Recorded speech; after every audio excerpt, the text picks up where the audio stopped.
Hi, I'm Tim. Welcome to WatchBox, and thanks for logging on. If you're not watching this on the new WatchBox app, you're doing it all wrong. New features available on the Apple App Store or Google Play. You'll see WatchBox Studios content 1 week early, exclusive on the app.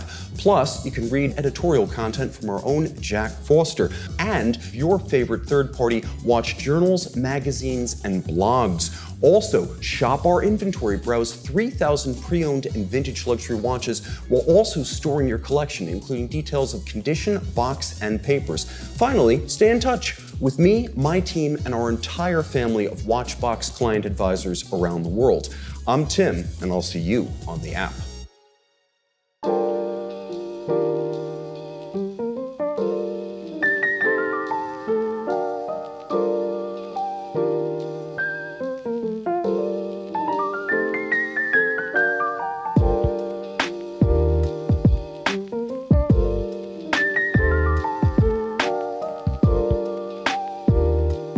Hi, I'm Tim. Welcome to WatchBox, and thanks for logging on. In the watch industry, there's a small and elite category of brands I would describe as best-kept secrets. And they surrender their secrets reluctantly. I'm happy to say what we have on the table today is probably the world's single largest collection of Zeitwinkel watches. Co-founder Albert, welcome to the show. Thank you very much for having me. All right, so we're going to peel back the veil on Zeitwinkel, and let's start in the beginning. I'm sure your first pass as a watch collector and enthusiast was not making watches. So how did you come to the watch industry? Well, we're three friends who founded the company from the southwest of Germany. And I was always interested in watches. I collected watches, mainly vintage watches, Omegas, watches from the 50s, maybe 60s, maybe 40s. But I was not too interested in new watches. I liked them, I liked how they were made. But my friend Peter, who's also one of the founders, he used to work with one of the German watchmaking companies in Glashütte. And that eventually got us talking that we should maybe start our own watch company, how we would build a watch if we had to do it, and what could be done better, what could be done right, what could be done a little more honestly, in our opinion. And before we knew, we were in the middle of discussing how to build a movement. And that got us started in 2006. So now we'll come back to that idea of honesty, because integrity is a big part of what you do. But in 2006, you realized that this wasn't going to be possible in Germany. I think that was the first idea. Eventually, you found your wings on the other side of the border, so to speak. So how did you find your way to Saint-Imier, where the factory is located today? Yeah, the main reason we didn't do it in Germany was that we wanted to have everything built, all the components, all the specialists within, let's say, 30 to 50 miles maximum. We wanted to be able to go there and talk with these people. And we wanted a truly locally made watch, not only with a stamp, but with the components actually made where the watch is made. So we looked at where that would be possible, and at the time it was not possible in Germany. It would be easier again nowadays, but in 2006, 2007 that was not possible. So we looked at different locations also for a workshop, and we came across Saint-Imier, a former dial factory in that little town, and it smelled like oil. I say it again and again, it smelled like oil, and we really liked that. No, I like that because I adore machines, and I know the audience feels the same way, and that redolent, sense of heritage is really evocative. Now, it's fun for me because these watches really do look like, if you look at the movements, they are high-end, modern German watchmaking style, but made in Switzerland. It seems you brought a little bit of that aesthetic with you. How did you settle on what materials to use, what finishes you chose? Because they really do feel very Teutonic in a modern sense. Yes and no. That's the aspect some people concentrate on, but there's a lot of French in there too, or French-speaking world in there as well. We, especially Peter, put a lot of thought into the finishing of every plate, into every component, how we would, for example, the shape of the rotor we have in the watch. that was an affair where we sat for evening after evening and just drew it by hand, by pencil. And Peter and his wife eventually said, this is it. And yes, this is it. It's quite distinct. It has the round curves you would see in more French-oriented watchmaking, but it's still it's over a very straight three-quarter plate. That's probably the more German aspect. Now, you also do things the old-fashioned way, I think. How many watchmakers do you have now? Is it 3? 3, yes. And they do a lot of the finishing as well as the assembly. Yes. So could you just walk me through some of the steps, like the perlage, the striping, the beveling, and the black polish? Because very little of this is mechanized, at least at the final execution stage. Yes, of course you do mechanize or fully mechanize the production of the plates and bridges and other components. It would be probably ignorant not to do it because the precision you get in a CNC machine is unbeatable. And that's okay, because that's how Grubel Forsey does it too, so you're yes, in good no, company. and we're very open about all the different steps of the processes. And then we work with partners who do some of the basic decoration for us, because they are also specialized, they know what they're doing, and with 3 watchmakers we have limited capacity. But all the finishing of the components is then done in-house.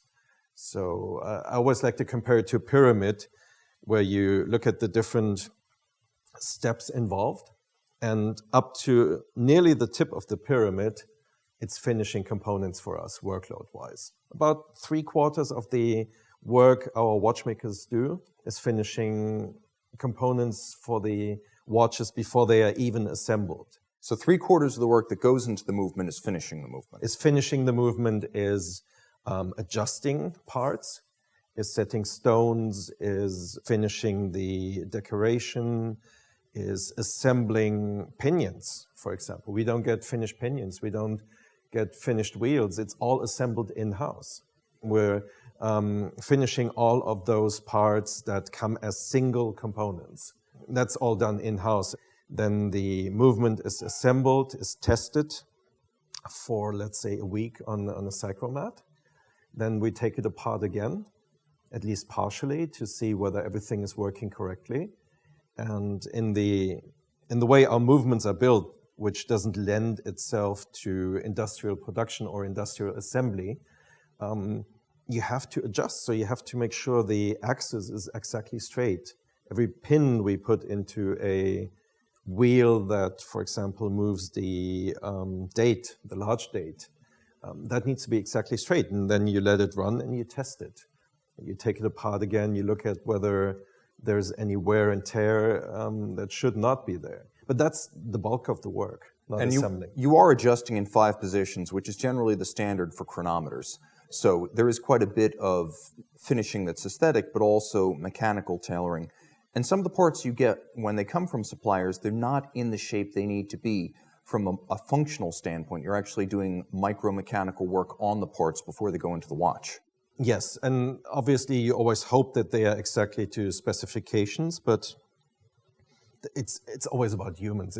There's a bad day, there might be, as funny as it sounds, bad weather conditions, and a machine didn't work as perfectly. The machine might be at the end of the tool, but come on, we can still make this run. Yes. We can still produce this lot with the old tools. So there's a lot more variation in watchmaking, and there's a lot more variation in mechanical production than one would think. And actually that's where the human component comes in, where a skilled watchmaker then has to adjust what the machine didn't do right, which is quite interesting. And that's, for example, we have 49 stones or jewels in the large movement. That's all set by hand. So the stones and the plates and the bridges come as separate yes, parts. Everything comes separate. Everything. So we get the naked plate, we finish the decoration, we make sure everything is in the right place within exact specifications, and then we start assembling these plates, for example. We insert the stones, and we have different sizes of jewels. And a lot of watchmaking in the industry involves getting fully assembled bridges and plates that have these parts inserted. So, we want to make that distinction. Oh yeah, it's a lot of a watchmaker's lifetime going into one watch. And sometimes by the way a finishing is done or a decoration is done, we can even tell now who worked on that watch, which is quite nice. So they are not completely made by hand. We use CNC, of course, for the components, but there's a lot of character and lifetime in each plate and bridge. Yeah, well, between the first step and the last step, that's where it really takes on the character. Now, you have particularly broad mirrored bevels, very tightly and evenly spaced perlage, and stripes with a color gradient from one side to the other. And none of this is like mechanized. You're not stamping Côte de Genève. No. You can't see milling lines on your bevels. Tell me a little bit about the process for getting to the point where this can now go into the watch. Well, the first priority is obviously functionality. And there is a certain part of decoration that is for functionality, of course, to make sure you don't have anything that remains from the production. Like burrs or tips of metal that could break off. Yes, anything that could break, anything that could provide resistance, anything that would slow down the movement or influence accuracy. But then there's a certain pride in having a nice component. So our watchmakers will polish a little longer if they feel it's okay mechanically now, but I want it to look very nice. And is it pretty much one watchmaker, one watch from the finishing steps through the final regulation and assembly? Yes, it is. However, what we do now in those 75% of preparing the components, because we are growing, we would now have one of the three watchmakers only prepare components. So let's say he polishes a certain component all day long, and he might end up with 15 or 20 polished little parts. Yes. And then another watchmaker takes that component and puts one of them into a movement. So at the time when we started, it was the same watchmaker that polished the component and then used it. But it's one watchmaker who assembles the movement, assembles the watch, tests the movement, takes the movement apart again, and prepares it for shipping to a customer. And it's very demanding. I mean, you mentioned that you had, 6 watchmakers, including masters, come in and they washed out of the evaluation process. It's very selective. Yes, it's, it sounds like a complaint, but the way watchmakers are trained nowadays is not for the way we build our watches. Usually you work with pre-finished components, you assemble. If something doesn't work, you put it aside, you basically throw it away, you take a new one out of a little bag, and or you even push a button and the conveyor belt brings you a new one. And we're not naming names, but there's a lot of big factories that work that way. Which is perfect. I mean, if it's quite easy to build a few watches. It's a lot harder to build around 100 watches like we do. But if you want to build, I'm picking a number, 1 million watches or 1.2 million watches a year, you have to automate, you have to have everything super efficient. And I find that very admirable if you can build those factories, if you can actually build those processes. But somebody who works within such a process does one step of a production process. So let's say you produce 50,000 pieces of that movement per year. You cannot have any creativity in there. You cannot have to rely on one watchmaker adjusting a part if it doesn't fit out. But it's very nice to think that, I mean, let's be honest about the prices of these watches. Right now, they start just under $10,000 US, and they pretty much top out around $17,000 US. These are watches that are built from start to finish by a single watchmaker with parts finished from start to finish by a single watchmaker. A lot of people think you can't get that kind of watch for under $50,000 or $100,000. It is possible, but I guess the corollary to that is that you don't spend money on a marketing team. You don't advertise. You don't have friends of the brand who get free watches. You don't pay ambassadors or athletes to wear the stuff. So you're kind of quiet about promotion, but you're big on production. Yes, I think that's one of the big downsides of the way we do business or build watches. We're too few people. We're basically the founders and the watchmakers, and we don't have enough capacity to invest into marketing. We would like to do more. We're not good enough at telling our story. So we will have a blog on our website soon that shows a few details of how our daily life is. Shows some stories from where we attended a trade show, for example, or how that one component is made and finished, because we just cannot tell the story all the time. Well, that's characteristic of the way, Zeitwinkel thinks about promoting watches. It's like, your priorities are in the right places. I'm not buying the watch so I can meet a race car driver at a party. There are brands that sell on that basis. You won't say it, but I will. I've always said these watches are like at most 20% of the price of a Longa, at least 80% of the quality. And they do have that sort of character about them with German silver, 3/4 plates, big broad stripes. And I mean, that to me is a big part of the appeal, but it's also something made with integrity. And I would like to know how you define an honest watch or integrity, because it's a term you use a lot, but I'd like to hear it like fleshed out. Okay, actually, we don't use integrity as much as honesty.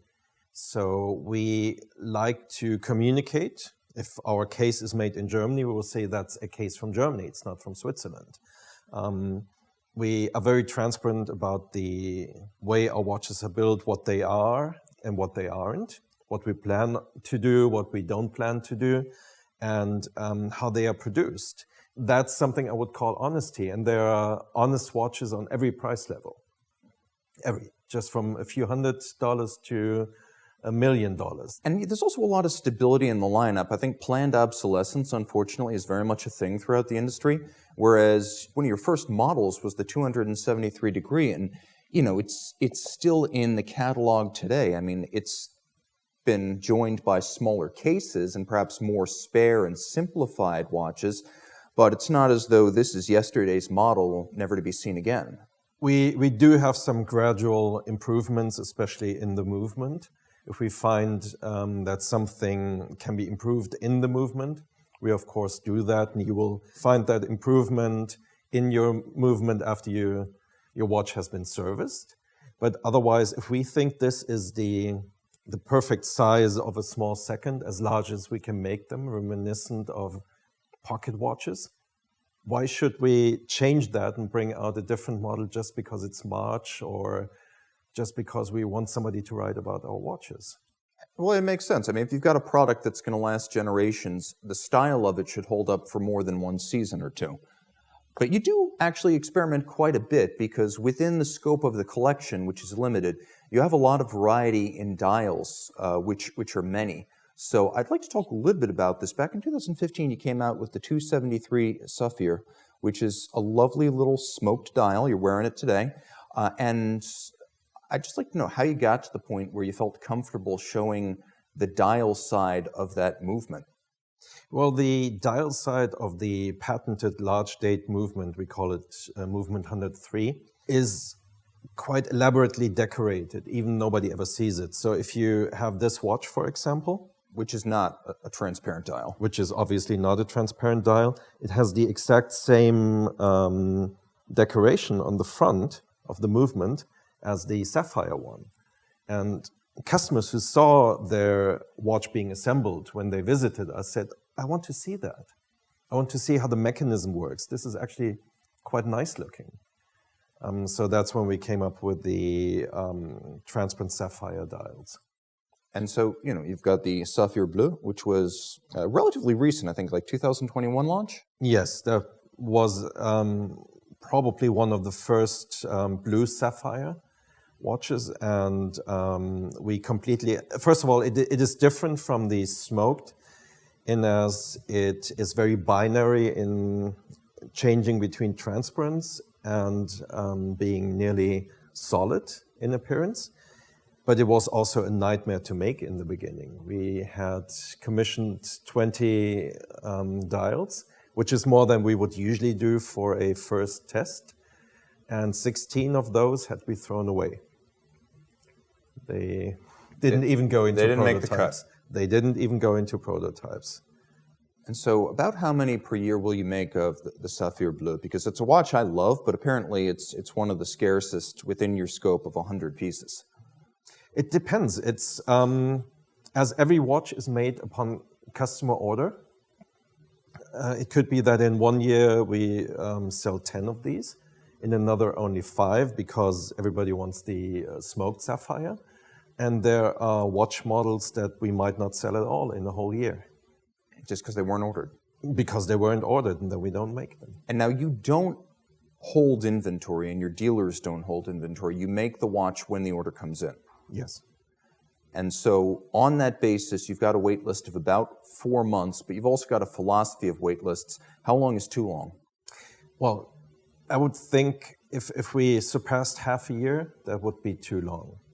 And it's not that we don't want to build watches for customers, but we don't want customers to wait for too long. So we're quite happy that we can still balance a little bit, and we're looking for watchmakers. So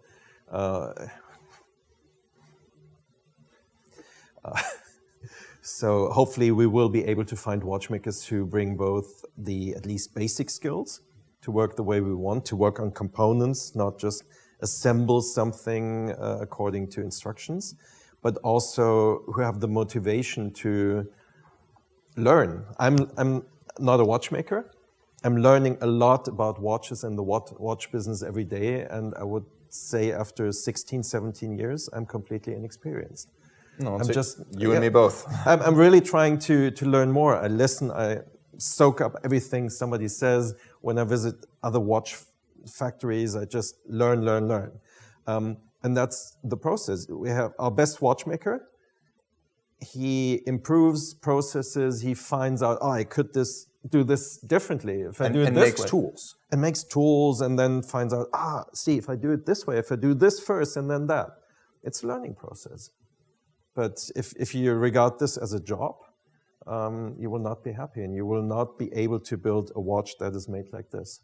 And I hear that a lot in the industry, that older watchmakers who had to actually do a lot of micromechanical fabrication or finish pieces and then assemble them, they say today there's a lot of watch service technicians coming out of schools, but watchmakers are rare. And I think that's a distinction. You're looking for watchmakers. Yes, but I wouldn't say it's only the old ones that can do it. There's a whole generation of young watchmakers that find out that there's a lot more to it than just sitting in a production line and tightening those 2 screws all day long, and that they can actually create something, and that they can be part of developing new watch models or modifying a movement with additional complications. It's quite interesting if you're motivated, but if you just want a job, then tightening those 2 screws all day long is probably okay. And you do a lot of really in the weeds tailoring and fabrication. I remember Armand Biard of Sartori Biard. He told me the first time I made hands, they were disgusting and took me days. And he talked about improving with time and gradually becoming a master, but how humbling it was at the beginning. You have an enamel dial. I think it's the 82 degree you have. Yes. Enamel dial. And you were telling me that the enamel's a challenge, but making the hands, since you make your hands manually, was a nightmare on that watch. It is, and we try not to sell it. So don't buy don't buy. Thanks for mentioning it. No, it's. We start with a piece of sheet metal, and you cut the basic shape of the hands, and then you file away. There's only so much you can cut, and then you just file away until you have the perfect shape with the angle and everything correct. Very often, because they're very pointed, the tip breaks off. Even if you master that, it takes 1.5 days, sometimes 2, for a watchmaker to make these hands. And then you heat glue them. And sometimes in the steel, you have little inclusions that are completely irrelevant mechanically, if you use the steel for anything else, but that you see only after they are blued. So open the window. So you do all the work, and then you find out if it worked out. Yes. Yeah, but watchmaking is a lot about that. You do all the work, and then you find out 16 out of 20 of these dials have little faults. It's like what they say in chocolate making. Every step is the most important step, especially the last one, because that's when you have a chance to screw it all up. But in terms of success now, you do a lot of work on these individual timepieces before they go out the door. It'd be very difficult to scale this in any way that doesn't involve literally adding 1 extra watchmaker for every 30 extra watches per year. So given that you're scaling up, but not massively, how do you define success for a company that currently makes 100 watches a year? Success would be if we make less than 1,000 watches. And I don't think you could ever make more than 1,000 watches in the way we make these, because you would be just too tempted to automate some of the steps. And success would be for us to find a good balance of the number of watches we make, the spread of customers we can reach with that, the interesting cooperations maybe we have with interesting people from around the world, still make enough money so we can invest into new models, new dials, and I think a big part of the success is if we were able to do all of that without changing the way we make our watches. I think that's the most important part. So let's talk about some of these interesting collaborations. You did mention that here we have a CronotempVs limited edition. Tell me a bit about this, and also a recent watch you did with Joshua Shapiro of the US. Yes, let's maybe start with the watch Please. we did with Josh. That was a customer request, and the customer had reached out to Josh, but he wanted a Zeitwinkel movement with a Joshua Shapiro dial. And that was a process that I think all in all took more than 2 years to get that dial finished. Josh made some beautiful hands for that customer, basically replicated the dial of our 273 with a large date in guilloche, in his basket weave guilloche. And that's a beautiful watch, and everybody who has seen it was amazed by how it looks. So that was a cooperation. We did some others for 10 labs in Bahrain. They, as the name implies, usually do a small series of 10 watches. And there's more in the works with them. And this is a watch that was designed by CronotempVs, a collector club, for, I would say, mostly honest watches. And they have their distinct design language. So this picks up the untreated German silver that you see on the movement side. The center disc is brushed German silver. It's brushed German silver, untreated, so not coated or anything. And then you have a white ring around it that has a repetition of our Zeitwinkel logo, which is based on our own typeface.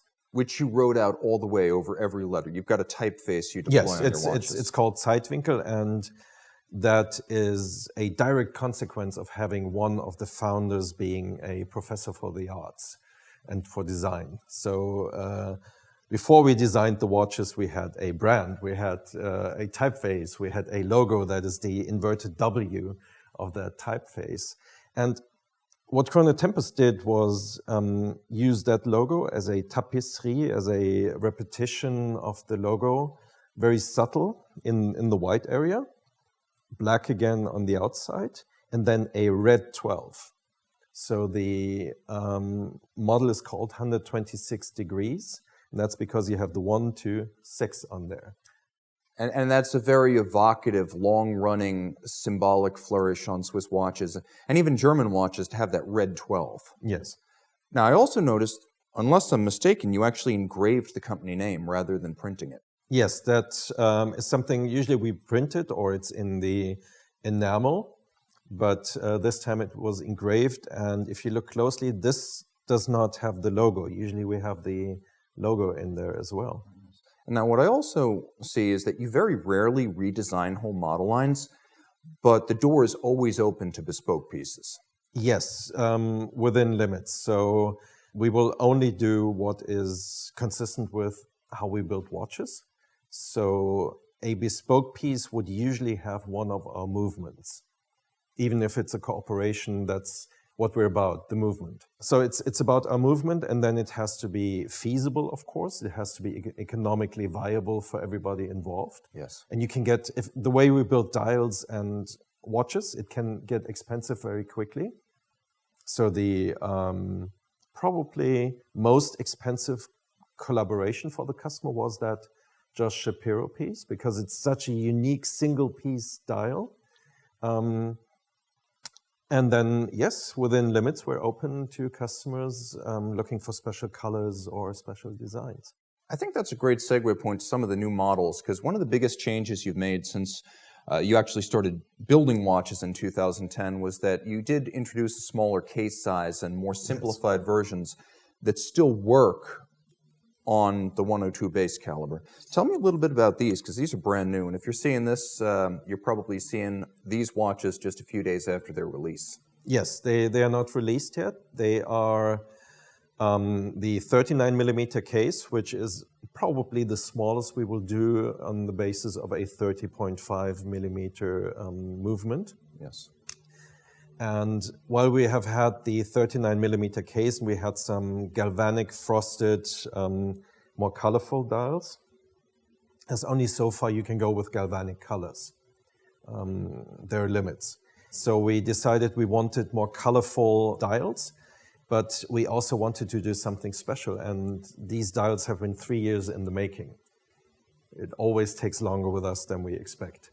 And what we did is we used our logo again, the inverted W. We started a concentric pattern in the middle of the small second, which is covered by the small second, obviously. Yes. And then it comes out of that center towards the edge of the dial. But where it leaves the small second, it's still so small that you can hardly see it. It looks like nearly frosted in that area. It almost looks like a barley corn cut. And then you realize as you move away that it's actually the typeface used as a monogram. Yes, it's the logo. And then in the next step, about 20 layers of lacquer are hand applied to the base plate. And we can be much more creative with colors that way. Now, there's also an interesting piece over here. Your cases, by the way, have an interesting profile. They're media blasted within channeled recesses, and then the remainder is polished. But what you've done here is, it looks like you've gone DLC for a little bit more of a stark, sinister look, and it's got a very subtle grained dial. This is the 188. Does it have a special name? It's the one that jumps apart from the rest. No, these are all 188s. So we will have to streamline, and that's a shortcut we will take eventually, the names, because it's confusing. And they're all named after angles. All named after angles, because Zeitwinkel means time angle. So another result of sitting at a table and brainstorming, let's use angles. Let's make sure they don't make sense at all, but let people speculate what it means. Mysterious. Oh, it's super mysterious.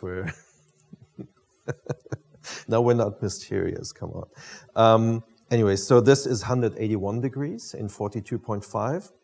And the basically same model translated to 39 millimeters is 188. It made sense at the time, but I think with the different variations we have now, we will use one name for both and just add the diameter. Now, there's some interesting kind of, ethical guidelines. You want to try to source as much as possible locally, source as much as possible inside of Switzerland. You don't make gold watches or platinum watches. Why is that? Various reasons. First of all, we think the value is in the movement. So we don't need to add any value by adding caviar and, gold. The garnishing. The garnishing. And we did have a few inquiries for gold, but the way gold is procured, even nowadays still, it creates a lot of damage in the environment. So at the time we experimented with what is called fair-mined gold. There were two companies that used that. It was Shapiro and us. But it makes a case super expensive. If you look at our case for the large date movement, yes, it's very big. It has a lot of weight. We don't take shortcuts. It's not flimsy. It's a solid case, and that to make that in gold is quite expensive. So the last reason why we don't want to make gold cases is you never get your money back. The whole idea of having gold and you can sell that if things go really wrong, you pay, 4 or 5 times the value of the gold as an additional cost, at least. It might be aesthetical, yes? If you have yellow gold, that's okay, but making this watch in white gold or platinum, it looks exactly the same. Now, it was also interesting to me that, you kind of play it coy about what the plans for the future are. So I'll end on that question. What I'd like to ask in the meantime is, how can people see your watches? Because I have to be honest, I've never seen a Zeitwinkel timepiece before today, and then I saw all of them at once. Because you mostly sell direct. Yes, we work with some partners, especially for collaborations and small additions they build with our movements. But we mostly sell direct. Again, a question of being able to tell our story. And the happiest customers are probably those that come to Saint-Imier, spend a day in the atelier, look around, they walk. We don't have a showroom. You're in the middle of it. Yes. We don't have this a glass wall and you have some busy people assembling and disassembling the same movements day after day after day. You're in the middle of it. You might be able to sit down and try out pelage or work on a component if you would like to try that. So coming to Saint-Imier is certainly a good way to do it. And we're doing small events around the world. More and more of those. We will be at Watch Time New York in October. So that will be an event. We will be in London at Watch Pro Salon in November. And at the wonderful Festival of Time in Waterford, Ireland. I can't speak highly enough of that, because if you're in Ireland, be there or be square. Yeah, it's really cool, because I called it the Davos of watchmaking. You have people coming in from the street who are interested in watches, maybe. I have a watch. And then they get to talk to Thomas Prescher or Vianney Halter for half an hour. They don't know who they're talking to, right? They have Andreas Strehler standing there, and there's no pressure at all. You can talk, you can ask any question, they talk among each other, they're all having fun. And it's so little known. What Johnny McElherron created there is wonderful, and more people should know about it. So there are a few events globally. The best way is to go to the factory. They do have social media. They're not completely stuck in the Middle Ages, so check that out. It's a great place to see big macro photos, and I think our man here actually maintains the Instagram. I have to take the photos, yeah. Yeah, so that's where that comes from. Looking forward beyond, I guess, the moment, what are the ambitions for the brand? Sell more, but not a lot more. How do you envision the collection developing? Or do you have, as a manufacturer, do you have a Grail watch that isn't so much something you want to own, but something you want to make down the line, like a dream? Not really, because if we can make it, we will make it eventually. It's just really a question of time, because we develop everything in-house. We're playing around with a few ideas what we can do with the movement, and I had announced something in the past where customers keep bugging me, when is that ready? So I will not say anything concrete there, but Peter, our co-founder, insists he wants to build a chronograph based on the movement eventually, and I'm digging in with both feet and saying, let's not do that. But he insists it's possible. Short and midterm, I would think we're trying to keep the quality first and foremost of what we do in slowly increasing numbers. There will be a more rounded case for our 102 movement at 40.5 millimeters next year.